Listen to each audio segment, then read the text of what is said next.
Intellectual property को अगर simple terms में समझना है तो intellectual property is basically the protection provided to your property. जैसे घर में हम लोग ज्वेलरी रखते हैं लॉकर में, तो that is the fundamental concept of intellectual property कि जिसमें आपका जो बिजनेस है उसके जो एसेट्स है, जिसमें आपका इंटेलेक्चुअल कंट्रीब्यूशन हो सकता है, आइडियाज होंगे, इंफॉर्मेशन हो सकता है, जैसे क्लाइंट्स का डेटा हो गया, उस टाइप की चीजें कभी भी बाहर नहीं जानी चाहिए और उसको प्रोटेक्ट करने का जो लीगल टूल है that is intellectual property right. Patterns जो होते हैं वो टेक्निकल कंट्रीब्यूशन को प्रोटेक्ट करते हैं। जो सेकंड है जिसको इंडस्ट्रियल डिजाइन बोलते हैं हम, या डिजाइन पैटर्न दूसरे कंट्रीज में बोला जाता है, that is for look. Then comes copyright जो एक्सप्रेशंस के लिए होता है। Now copyright is not for idea. Copyright protect करता है कि आपने अगर कुछ बुक लिखा या यू हैव वेबसाइट तो उसके इंटरफेसेस होते हैं, विजुअल्स होते हैं, उसके कलर्स, थीम, वो प्रोटेक्ट हो सकते हैं। And then comes trademark which is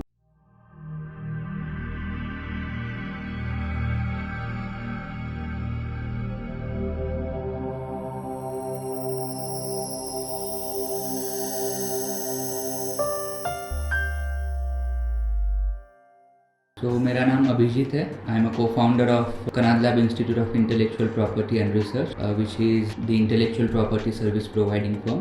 I also worked for a year with Indian Institute of Technology Jodhpur as a principal research scientist, where I used to handle their intellectual property activities, patents, trademarks जो file होते हैं वहाँ पे उनको consulting provide करना, hand holding करना, इधर provide करता था मैं। तो 2017 से मैं इसी सेक्टर में काम कर रहा हूँ। Startups, educational institutions, MSMEs, they are my primary clients. During bachelor's, I was an inventor. मुझे कुछ नया करने की चाह थी तब से, तो कुछ इन्वेंट करता रहता था। But during that time I realize कि पैटर्न सर्विसेज प्रोवाइड करने वाले बहुत लिमिटेड थे। अभी आजकल तो बहुत बढ़ गया इंडिया में, बट इन 2013 में भी बहुत लिमिटेड ऑप्शंस थे अवेलेबल। तो मुझे लगा कि मुझे पढ़ना चाहिए intellectual property. So after completion of my bachelors I found कि इसमें अच्छा करियर बन सकता है। एंड इंडिया ग्रो कर रहा है economically. If you want to grow, intellectual property एक सेंट्रल टूल होता है उसके लिए। सो मुझे लगा कि मुझे उसमें करियर करना चाहिए। सो इंटेलेक्चुअल प्रॉपर्टी को अगर सिंपल टर्म्स में समझना है तो intellectual property is basically the protection provided to your property, intellectual property right. So जैसे घर में हम लोग ज्वेलरी रखते हैं लॉकर में, so you have a lock for locker, then cupboard के लिए लॉक होता है, घर के लिए एक सेपरेट डोर होता है, and then you have fencing और सिक्योरिटी गार्ड हो सकता है। तो this multiple protections, layers of protection basically reduces your possibility of damage through theft basically. So that is the fundamental concept of intellectual property कि जिसमें आपका जो business है उसके जो एसेट्स है, जिसमें आपका इंटेलेक्चुअल कंट्रीब्यूशन हो सकता है, आइडियाज़ होंगे या कोई इंफॉर्मेशन हो सकता है, जैसे क्लाइंट्स का डेटा हो गया, उस टाइप की चीज़ें कभी भी बाहर नहीं जानी चाहिए। और उसको प्रोटेक्ट करने का जो फ्रेमवर्क है, जो लीगल टूल है, उसको इंटेलेक्चुअल प्रॉपर्टी राइट जो होते हैं उसके ऊपर। Intellectual property is basically intellectual contribution. उस पर अगर कुछ प्रोटेक्शन दिए जाते हैं गवर्नमेंट से, कुछ सिक्योरिटी प्रोवाइड की जाती है, that is intellectual property right. तो नाउ बिजनेसेस के लिए इसलिए इम्पॉर्टेंट है क्योंकि इंटेलेक्चुअल प्रॉपर्टी राइट जो होते हैं वो आपका कॉम्पिटिशन कम करने के लिए हेल्पफुल होते हैं। लेट्स से अगर आपने एक प्रोडक्ट बनाया मार्केट में,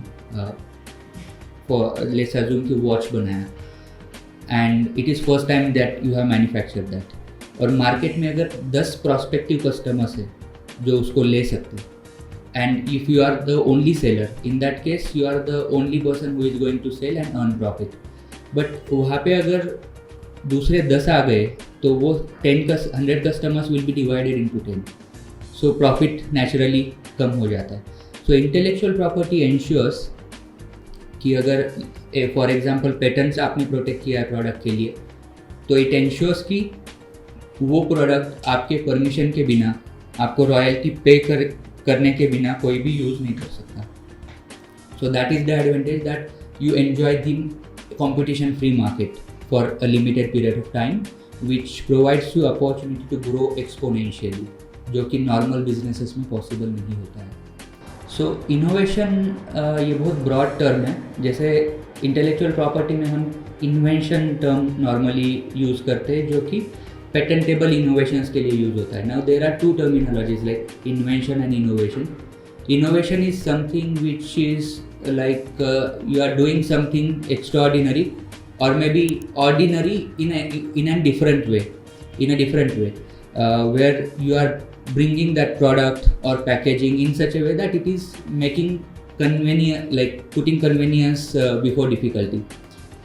So innovation जो होता है वो बेसिकली अलग अलग तरीक़ों से किया जा सकता है. जैसे इनोवेशन पैकेजिंग में भी हो सकता है. शार्क टैंक में जो एग्जांपल था आपने देखा रहेगा कि जो प्लांट्स होते हैं, प्लांट्स को होम डिलीवर करने के लिए उन्होंने पैकेजिंग ऐसा बनाया कि it is now possible that you can transport those plants in such A way that they will not be damaged. So this is packaging innovation. Innovation हमेशा टेक्निकली होना चाहिए ऐसा नहीं है, एंड नॉट इवन पैटेंटेबल. हमेशा वो पैटेंटेबल होगा या इन्वेंशन ही होगा ऐसा भी नहीं है. सो इनोवेशन कैन बी एनीथिंग. वो डिस्ट्रीब्यूशन में हो सकता है जैसे अमेज़ॉन में या फ्लिपकार्ट ने किया है. So that is possible. वो अलग तरीके का, मतलब it can be anything like a small change which is making your product different and making you visible in market can be N innovation. जैसे ब्रांड में हो सकता है. फार्मास्यूटिकल कंपनीज क्या करती है? They sell the same product in different packaging, different brand name. That is innovation. अगर small scale पे देखा जाए, येवले चाह महाराष्ट्र में इतना फेमस बन रहा है, जस्ट ब्रांड नेम का यूज़ करके वो कर रहे. So innovation can be anything. Bisleri का एग्जाम्पल है.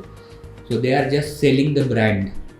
जो टाइटल है उसका, पानी का quality, there will be 1000 companies in market who might be selling same और substantially improved quality of water.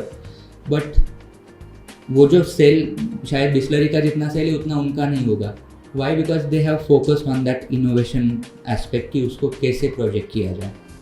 सो ज़रूरी नहीं है कि इनोवेशन कॉम्प्लेक्स हो, स्मॉल बिजनेसेस भी उसको कर सकते हैं. बेसिकली ये जो आपने टर्मिनोलॉजीज अभी मेंशन की, ये इंटेलेक्चुअल प्रॉपर्टी के ही अलग अलग टाइप्स है जो अलग अलग कैरेक्टरिस्टिक्स को प्रोटेक्ट करते हैं.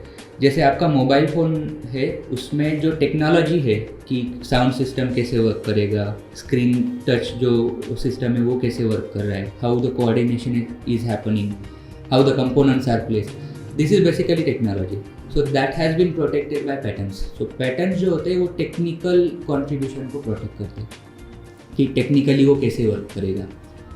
उसके बाद में आता है लुक प्रोडक्ट का. मार्केट में हंड्रेड्स ऑफ कंपनीज है जो थाउजेंड्स ऑफ टाइप्स के मोबाइल सेल कर रहे हैं, बट उनका लुक अलग है, कलर अलग है, शेप अलग है, टेक्सचर अलग हो सकता है और उससे भी इम्पैक्ट होता है. जैसे एक रिसर्च रिसेंटली मैंने पढ़ा कि व्हीकल्स जब परचेस किए जाते हैं, पर्टिकुलरली बाइक्स, तब जो एवरेज कस्टमर होता है जिसको टेक्नोलॉजी के बारे में ज़्यादा पता नहीं है, दे like 80% of such consumers they prefer look over technology or any other aspect. कि जस्ट देखा, अच्छा लगा, ले लिया बाइक, अंदर क्या है, there is no cost comparison, या बाकी जो माइन्यूट एस्पेक्ट्स होते हैं उनको वो डाउनग्रेड कर देता है. तो लुक इज़ इम्पॉर्टेंट. तो वो जो सेकंड है जिसको इंडस्ट्रियल डिज़ाइन बोलते हैं हम, या डिज़ाइन पैटर्न दूसरे कंट्रीज़ में बोला जाता है, दैट इज़ फॉर लुक. उसमें फिर फर्नीचर के लुक्स हो गए, कपड़ों के जो डिज़ाइंस होते हैं, इलेक्ट्रॉनिक्स के डिज़ाइंस, या anything which is visible and which is producible on industrial scale can be protected. Then comes copyright जो एक्सप्रेशंस के लिए होता है. Now copyright is not for idea.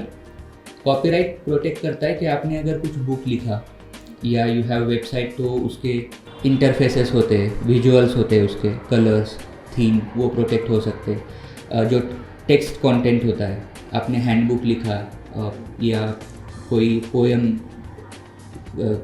बनाया, सॉफ्टवेयर्स लिखे, अल्गोरिदम्स, वो सारी चीज़ें कॉपीराइट से प्रोटेक्ट होती है. And then comes trademark which is I think most integral and unavoidable intellectual property for any business. So trademark, so business identification basically.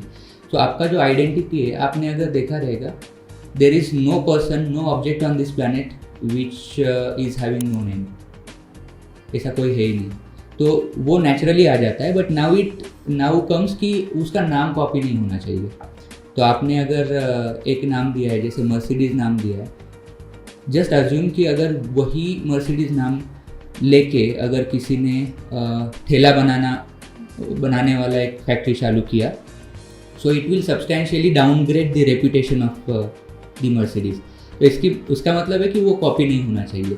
Even if they are not direct competitors, वहाँ पे डाउनग्रेडेशन हो सकता है। तो नाम हमेशा रेपुटेशन के साथ कनेक्ट होता है, सो वहाँ पे ट्रेडमार्क आता है। Trademark don't just protect names, आपके कलर कॉम्बिनेशंस भी प्रोटेक्ट करता है। जैसे जॉन डियर का देखा होगा आपने, डीप ग्रीन कलर होता है, डीप येलो कलर, उसका जो कलर थीम है दैट इज प्रोटेक्टेड। शेप भी प्रोटेक्ट होता है, जैसे कोका कोला का जो ग्लास का बोतल का इस टाइप का शेप है ना, जो हैंडी है, बहुत बचपन से देखते आ रहे हैं हम लोग, that is a registered trade, वो प्रोटेक्ट होता है। फ्रेगरेंसेस बहुत से कंट्रीज़ में प्रोटेक्ट होते हैं।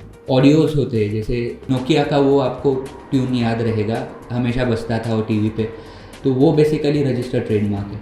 वीडियोस भी प्रोटेक्ट होते हैं। वार्नर ब्रदर्स का मूवी चालू होने से पहले जो एक छोटा सा वीडियो क्लिप आता है, दैट्स अ रजिस्टर्ड ट्रेडमार्क। तो ट्रेडमार्क का भी दायरा बहुत बड़ा है और वो एक आइडेंटिटी प्रोवाइड करता है किसी भी आपके बिजनेस के लिए, प्रोडक्ट के लिए, जिससे आपको वो बाकी लोगों से डिफ्रेंशिएट करता है।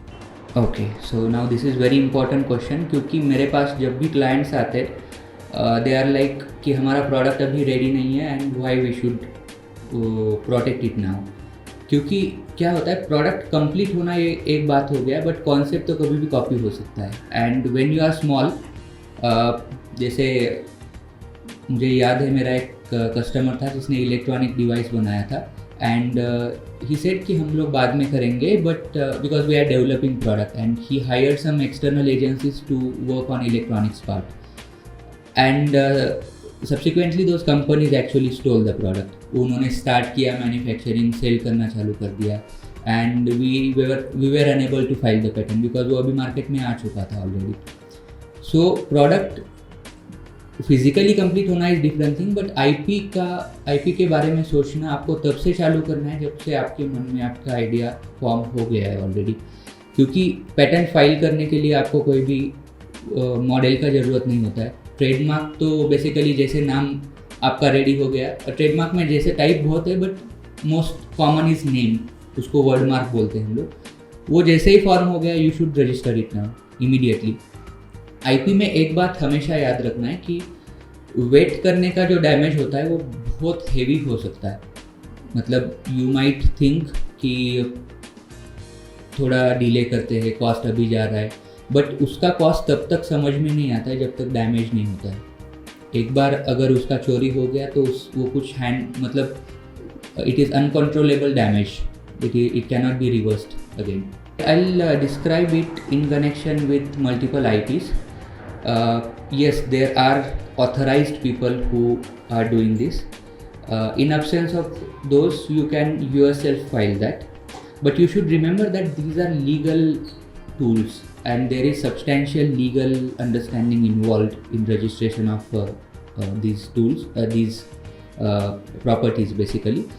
So आप कर सकते हैं, लेकिन करना चाहिए क्या ये पूछेंगे तो आई वुड से नो, क्योंकि उसमें जो अंडरस्टैंडिंग है, इट्स लाइक अगर आपने गलत डॉक्टर से ऑपरेशन करवा लिया तो सेकंड टाइम किसी एक्सपर्ट के पास भी जाएंगे तो उसको करेक्ट नहीं करवा पाएंगे। वो एक बार हो गया गलत, वो हो गया, वो रिवर्स नहीं किया जा सकता।